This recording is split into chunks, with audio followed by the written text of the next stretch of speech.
Hello and welcome to this WION Digital Special. My name is Digvijay Singh and I'm joined by a veteran of Indian sport, Mairaj Ahmed Khan, who has won India a first ever gold medal in the event of skeet at the ISSF World Cup in Changwon in South Korea. Mairaj, lovely to connect with you. Unfortunately, I'm not being able to meet you in person. As you can see, I've fractured my shoulder. So that sort of limits your movements and your interactions. But let me start by saying what a performance, because Indian skeet has sort of been always marginalized for a while. The focus has always been on double trap, and then there was trap with Manavjit Sandhu, and then the air rifle with Abhinav Bindra, Gagan Narang and all. So for skeet to finally get that gold medal which was missing is a huge thing for the sport. Thank you very much, Digvijay.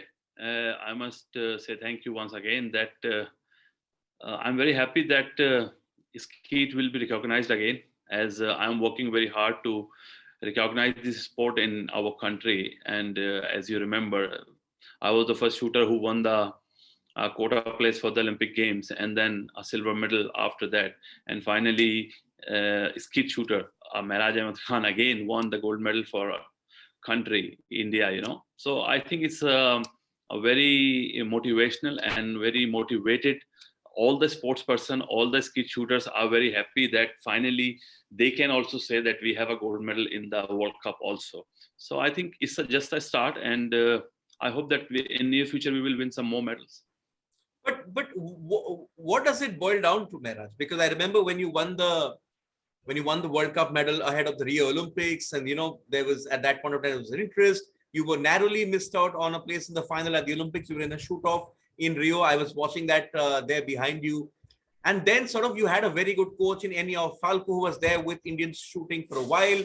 He was there with the skeet team. Both you and Angad Bajwa were there at the Tokyo Olympics as well. But then all of a sudden, that sort of high which went up, it sort of came down.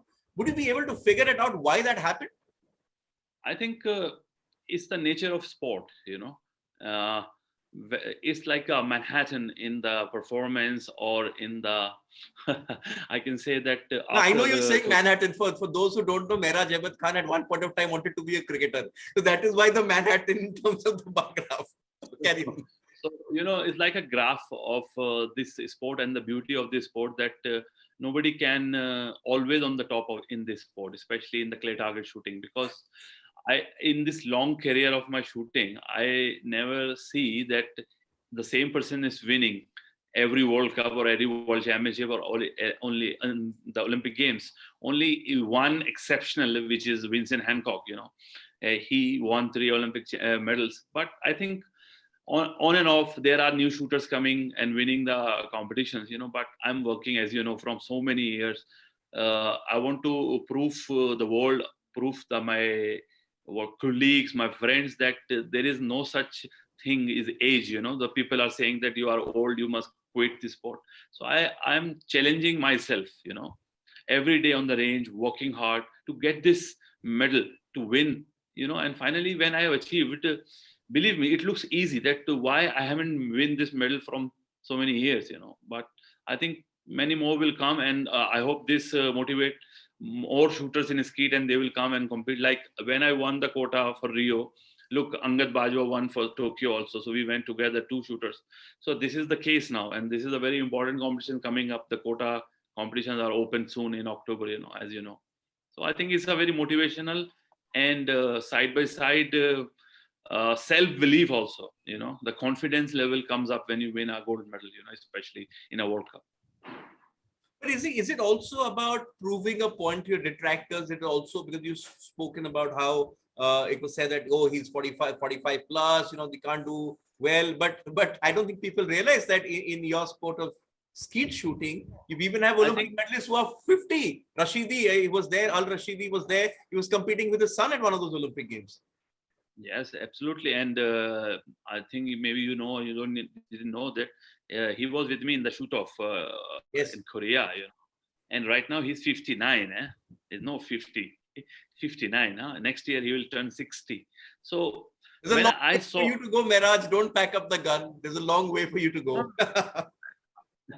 When I saw Rashidi shooting, in Korea, the passion in his eyes, I said, man, you have to do something for your country and for yourself, for the skeet, for the love of skeet, And I fought very hard.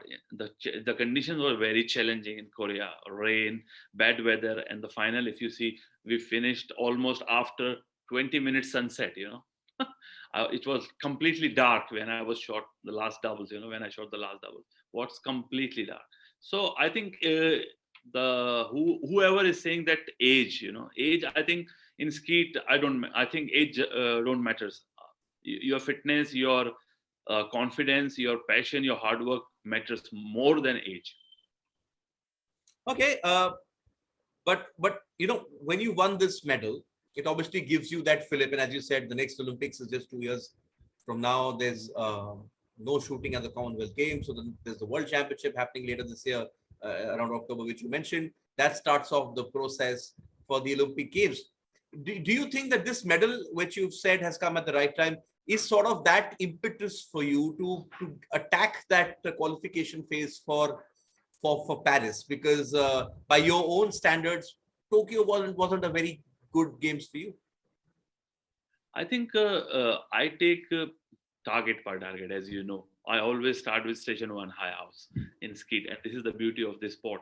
But it's a process, The competition, the World Championship is in my process, I have changed my coach, I have changed my stock, as you know.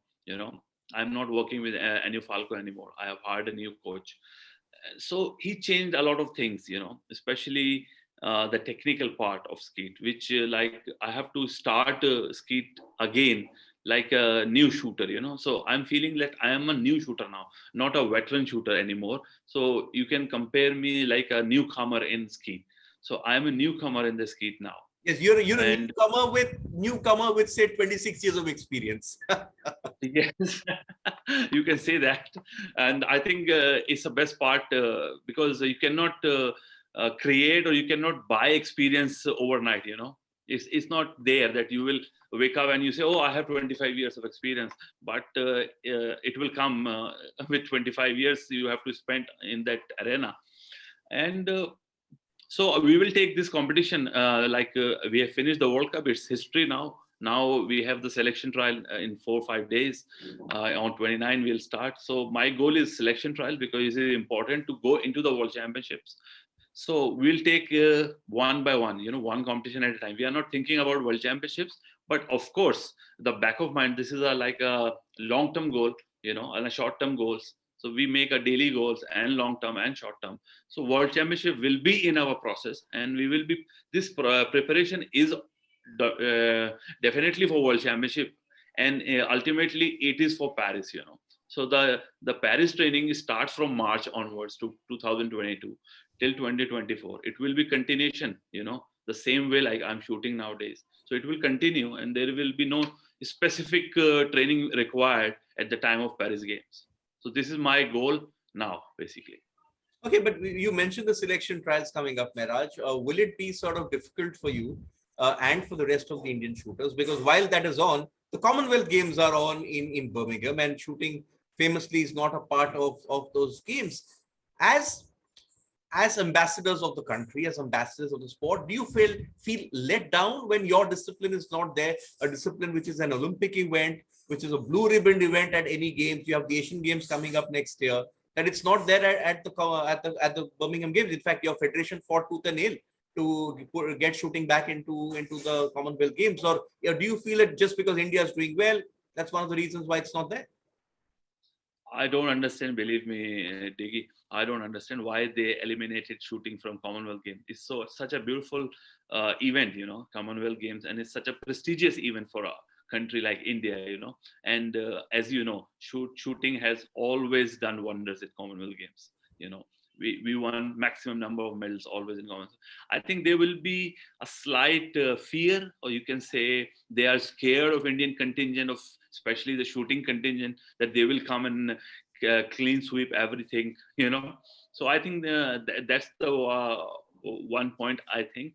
But yes, of course, and there's a pain also, like We have a great team, and this is an opportunity to go and win for our country. And unfortunately, that opportunity has been taken away.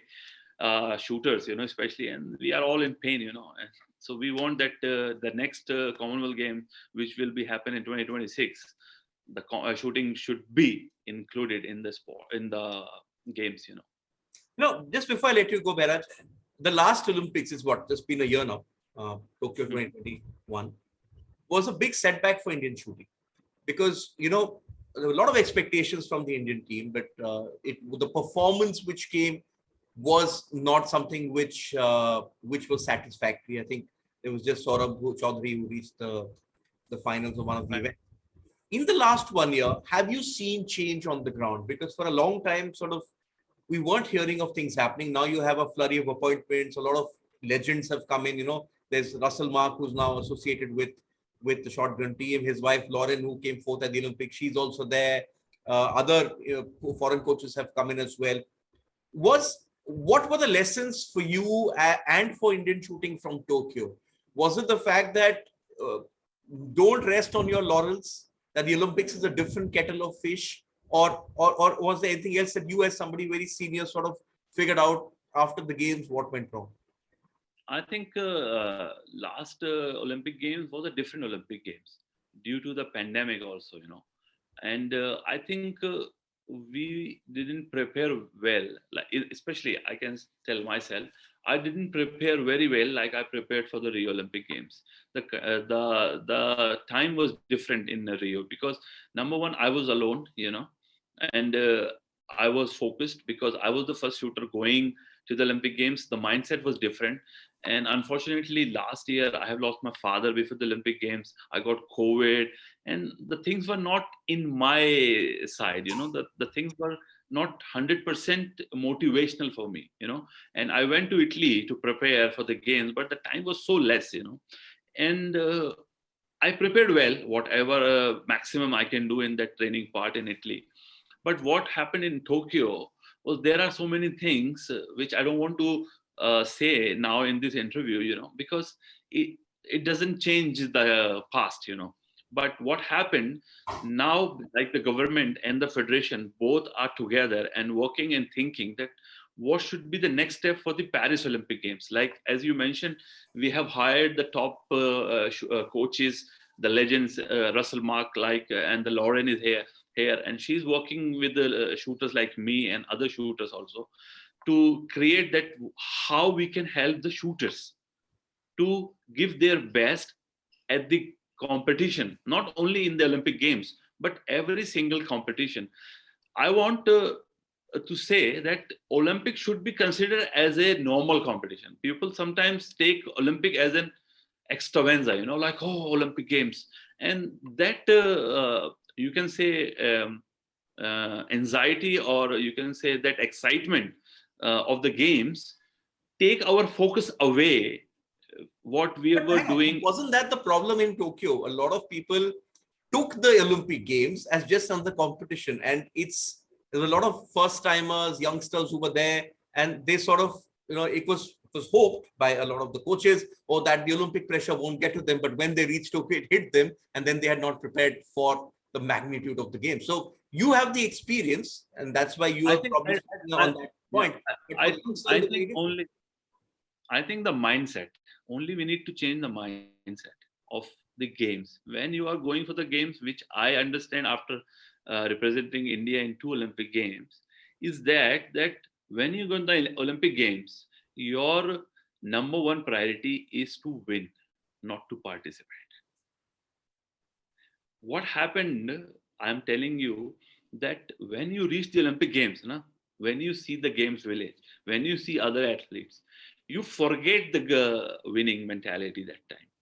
And your focus go, oh, I'm in the Olympic Games. That is enough. That is the mistake I made. I was like, in Rio, I was 100% focused, but in Tokyo, I was like, my mindset was not there that I want to win this competition. But my mindset, I can say it now because it's the truth, it's very difficult to say truth, You can lie. No, I tried my best. I appreciate that you're saying it. It's very brave of you to say it, because I tried to look and speak to people after Tokyo, and they were not perhaps honest with themselves, because as Abhinav Bindra always says, that he competed in 5 Olympic Games. He won just 1 medal. It happened to be the gold, but it's not easy. You have to be your best. I was not 100%. Yeah, I was not 100% focused to win the medal, but I was looking the excuses, the small excuses, that I am sharing the room, I am not getting the kit, I am not getting this. Like a shooter like me, a senior shooter like me, when make these kinds of excuses, it's not accepted. It's not accepted. So I will give 100% blame to myself, not on federation, not on SAI or sports ministry or any other shooter or coach, because these are okay. They are doing their job. Sai was giving enough fund, NRA was helping us. That is a different. It was my fault. I was not 100% there because I was looking the excuses, small things, and that's why my focus went out and I didn't win or didn't do well. As you say, very average shooting in Tokyo Games. But now I understand this. I have changed my mindset. I'm working harder than any other competition. Before Rio, what I worked is double time. I'm doing in a double shift, basically, you can say that. I was doing very hard work physically, mentally, and technically. And I don't work for just to go and participate in the competition. Now my mentality is that whenever I go to any competition, I want to win that competition. I am not just going to participate. When I reach also in Changwon, believe me. Now I'm saying, but you can say now you win third, you can say that, but no, believe me, I'm telling you the truth. I was close, like close. I didn't say hello to my colleagues from French team, Italian team. I spoke to them after I finished the competition. I was 100% in isolation. I didn't even know what score they shoot. I didn't saw the scores. I didn't know. When I was doing side referee when coach came and told me that I am in the shoot off for the finals. I was doing the side referee, scoring for the other shooters. And I say, okay, I go there, I prepare, I won the shoot off. When I go into the finals, I saw that there are young shooters, and I was the oldest shooter, So I said, guys, you are young, but I have experience. And I killed that. Simple. Yes, there was a time when it was said that the Indian ski team goes to participate, it goes to be tourists. But thanks to you, it's changed. Mairaj, you've continued to sort of fly the flag for Skeet. And this is a huge sort of reply from you. Don't count me out just yet. I may be old, but I have experience. So carry this form into the rest of the year. Carry this form into the World Championships, and hopefully you get that quota early so that you can get enough time to prepare for the Paris Olympics. And as you said, if someone's winning a medal or is in a shoot-off at 60, you have a long way to go. You're a bacha in the sport. As I said, I've just started the Skeet. I'm a new shooter in Skeet. Like they say in Italian, lavori in corso, men at work. So I'm working, man. Okay, thanks for this, Mairaj, and congratulations once again. Thank you, Diggy. Jai Hind.